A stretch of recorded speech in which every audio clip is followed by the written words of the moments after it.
આવે છે। આ માર્ગ સલામતી માટે દરેક વિભાગોમાં સૂત્રોચ્ચાર અને પોસ્ટરો પ્રદર્શિત કરવામાં આવે છે।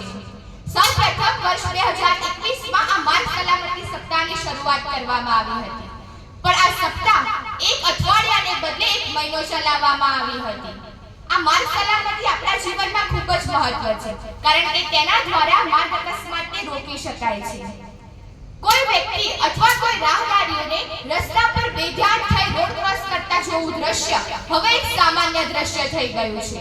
લોકો ટ્રાફિકના સિગ્નલને પણ ધ્યાન નથી આપતા અને તેના જ કારણે કેટલાક સમયે એક દુઃખદ અકસ્માતમાં પરિણમે છે।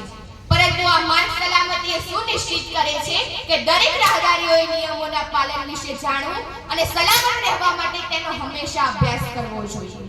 વધુમાં માર્ગ સલામતી આપણે બાળકોને શીખવવી જોઈએ। જ્યારે બાળકો નાના હોય ત્યારે તેમની આજુબાજુના તમામ દ્રશ્યોનું અવલોકન કરતા હોય છે અને મોટા થઈ તે અવલોકનોને જ અનુસરતા હોય છે। જેથી બાળકોને આપણે તે શીખવીશું તો મોટા થઈ એક જવાબદાર ટેવો કેળવશે અને તેઓ લાંબા ગાળે પર અકસ્માતોને રોકવામાં ખૂબ જ ઉપયોગી બનશે। એવી ઘણી રીતો છે, એવા ઘણી મુદ્દાઓ છે કે જેના દ્વારા આપણે માર્ગ સલામતીને સમજી શકીશું, પરંતુ આપણી જાતને સુરક્ષિત રાખવા અને નુકસાનથી બચવા આપણે હંમેશા પેમેન્ટ્સ પર ચાલવું જોઈએ।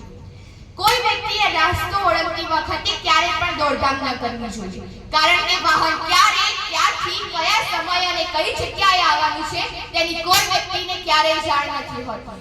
અકસ્માત એ કુદરતની દેન નથી હોતી, અકસ્માત એ કુદરતની દેન નથી હોતી, આપણી જ ભૂલોનું પરિણામ હોય છે।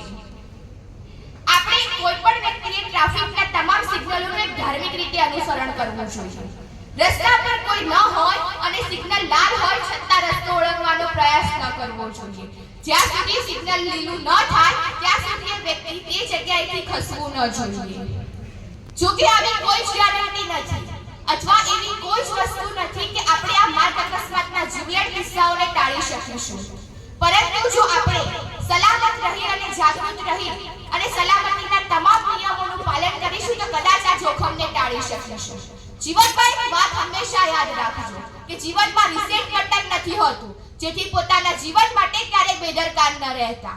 આશા રાખું છું કે તમને બધાને મારા શબ્દો યાદ હશે અને તમે બીજાને માર્ગ સુરક્ષા માટે સુશિક્ષિત કરશો। અંતે આજની મારી આ વાણીને વિરામ આપતા એટલું જ કહીશ કે આ વાત દંડની નથી, આ વાત દંડની નથી, વાત છે આપણી અને સૌની સુરક્ષાની, વાત છે ટ્રાફિકમાં વ્યવસ્થા લાવવાની। Thank you so much.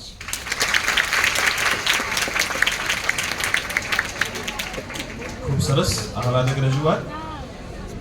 ત્યારબાદ પઠાણ